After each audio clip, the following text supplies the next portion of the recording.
कोशिश करूंगा कि सर मैं ऐसी कोई बात ना दोहराऊं जो हमारे ऑनरेबल प्राइम मिनिस्टर साहब ने की। सर, ये परसों एक दिलखराश अंदोनाक वाक़े की जैसे ही खबर मिली, आप यकीन जानिए कि अल्लाह जानता है, उससे एक रोज़ पहले असर की नमाज पे हम साथ थे। अक्सर वो हमारे इमाम रहते थे, हम उनके मुक्तदी। तो बड़ी बड़ी तकलीफ़ देने वाली और ख़बरें ज़िंदगी में सुनते आए हैं, अल्लाह सबको बचाए, लेकिन वाकई एक मिनट के लिए अंधेरा सा छा गया और समझ में नहीं आता था कि एक ऐसे शख्स की महरूमी को किस तरह से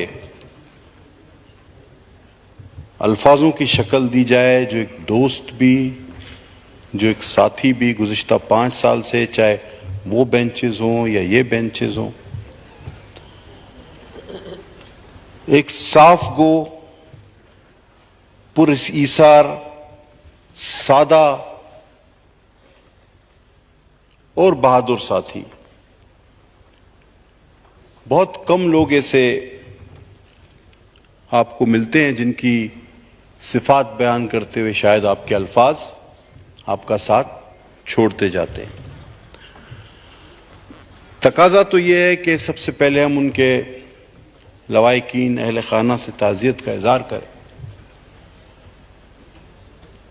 और फिर उस जय्यद आलिम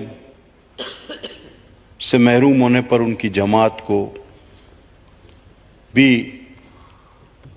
हम अपनी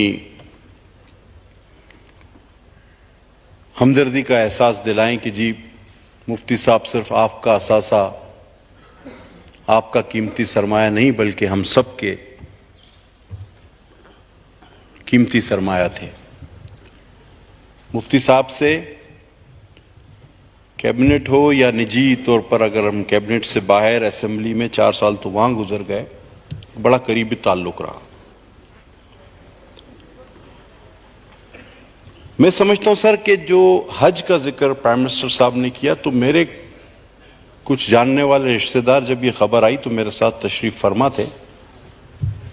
तो जैसे ये खबर मैंने उनको सुनाई तो उनका मुफ्ती साहब से वो ताल्लुक नहीं था बखुदा जो हमारा था या मेरा है या सेवान का या पार्लियामेंट या कैबिनेट का। तो वहां बैठे मेरे एक जानने वाले शख्स ने उस तरह का इज़हार किया कि जिस तरह के उनका कोई सगा भाई या दोस्त। उसने कहा, यार इन्होंने तो हमारी खुद खिदमत की पिछले साल हज पे। वो आम आदमियों के दरमियान बतौर वजीर नहीं बल्कि खिदमतगार उस हज में घूमते रहे। हर एक की मिजाज पुरसी, कोई जरूरत, कोई तकलीफ वो खुद मालूम करते रहे।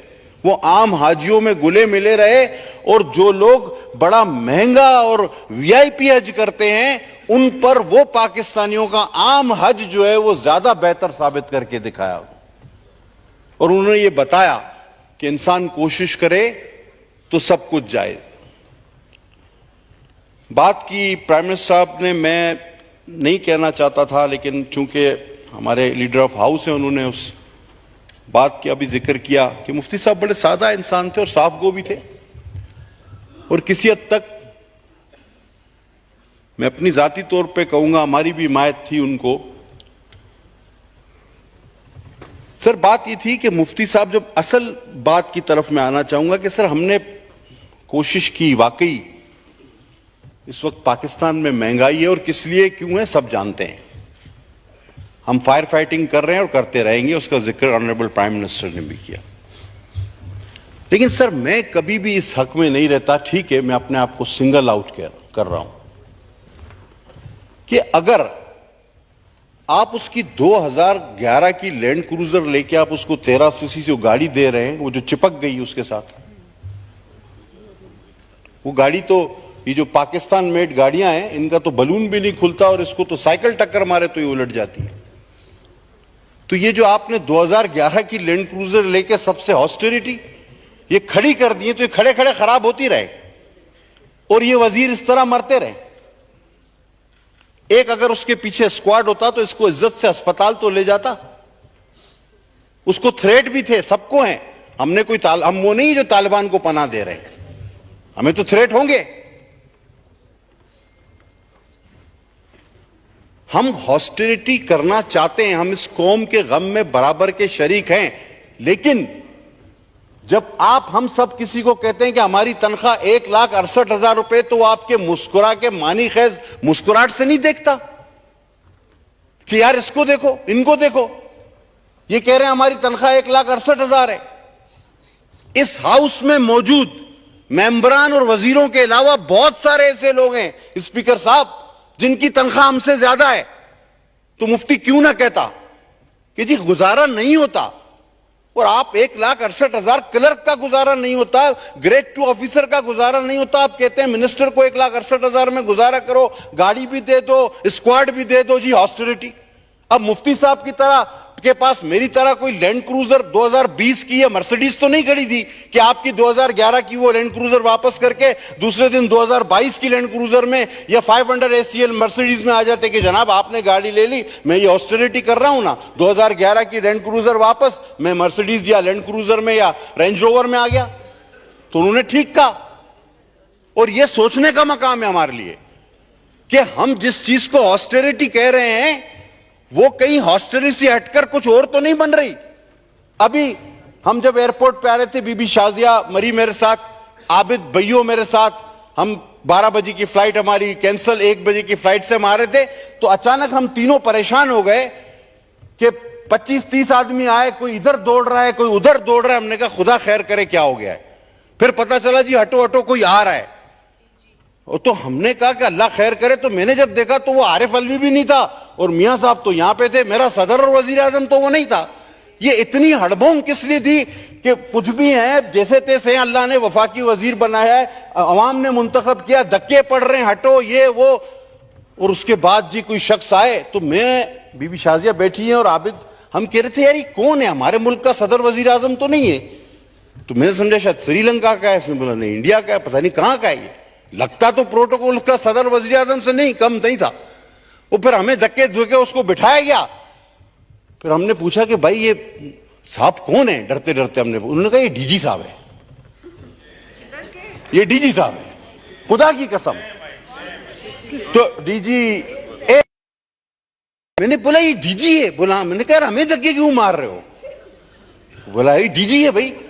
अच्छा फिर ये एयरपोर्ट पे अभी भी 10 मिनट पहले, आधा घंटा पे, अब जब हम एयरपोर्ट पे उतरे, हटो हटो हटो, भाई क्या हो गया, वो दौड़ते हुए सर 4, जैसे आपकी गाड़ी के ऊपर संदूक लगा हुआ है ना, ऐसी 2 गाड़ियां और एंटीना लगे हुए, 5-6 गाड़ियां उसके अलावा आगे, 3-4 आगे, हटो हटो, वो उसमें गाड़ी बिठा, ये पूटा टू। मैंने कहा यार खुदा बचाए, अभी क्या करे आदमी।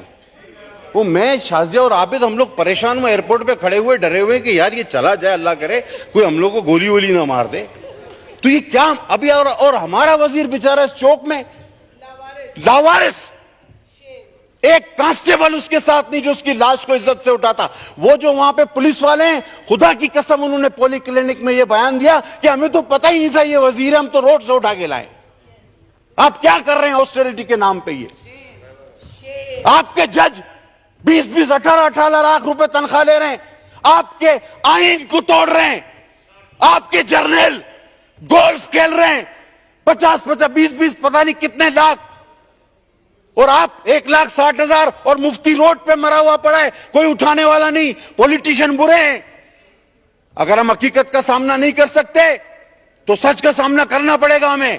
अगर हम अपने लिए सच नहीं बोलेंगे तो हम आवाम के लिए सच नहीं बोल सकते। ये झूठ है, ये दिखावा है, मैं नहीं मानता इस बात को। ये झूठ और दिखावा बंद किया जाए। जनाब वाला कितना सराहा गया आपको, हमने आवाम के साथ उनके दुख में शामिल होने की कोशिश तो की, करेंगे भी, लेकिन जनाब वाला ये कोई तरीका नहीं होता। खुदा के वास्ते मुफ्ती साहब का दुख हमारे लिए बहुत बड़ा है। अगर उनका दुख बहुत कुछ हमें सिखाता भी है, देखो इन ब्यूरोक्रेसी को, देखो इन जजों को, जर्नलों को, और फिर आप कितना भी बोलो 1,60,000 68,000 तनख्वाह है, लोग हंसते बोला इसको देखो। तो ऐसा ना करें, लोगों को प्रोटेक्ट करें, हम अवाम के गम में शरीक हैं। हम तो 24 घंटा अवाम की अब मुफ्ती साहब कहां जा रहे थे कोई पता है? वो अपने दफ्तर जा रहे थे आफ्टर तरावी। जिस तरह उन्होंने बताया कि हज के लिए वो 20-20, 18-18 घंटे काम करता था, वो रात को अपने दफ्तर जा रहा था। उसके लिए कोई तो सहूलत होती। इस इबादत गुजार दरवेश मनिश इंसान के लिए मेरी उनसे बड़ी कुर्बत थी, बड़ी बातें और वो लोगों को भी बात करनी होगी। मैं अक्सर उनसे कहता मुफ्ती साहब ये खाते हैं वो खाते हैं, क्या खैर खबर है? तो उनका एक जवाब होता था जो एक लफ्जों में मुझे आ रहा है कि अच्छी गुजर रही है, दिले खुद कफील से, लंगर से रोटी लेता हूं पानी सबील से। तो वो इस तरह के आदमी, लंगर से रोटी और पानी सबील से, और उनकी अच्छी भी गुजरती थी। खुदा ताला उनके दर्जात को बुलंद फरमाए और यकीनन ऐसा साफ गो, हिम्मत वाला, इंतहाई ईमानदार, इबादत गुजार शख्स यकीनन मेरा परवरदिगार उसके गुनाहों को माफ करे और उसके दर्जात को बुलंद से बुलंद फरमाए। मैं ताज़ियत करूंगा उसके घर वालों से, उनकी जमात से, और ये अपील करूंगा सर कि हमें हकीकत पसंद होना चाहिए, हमें दिखावा पसंद नहीं होना चाहिए। बहुत शुक्रिया सर।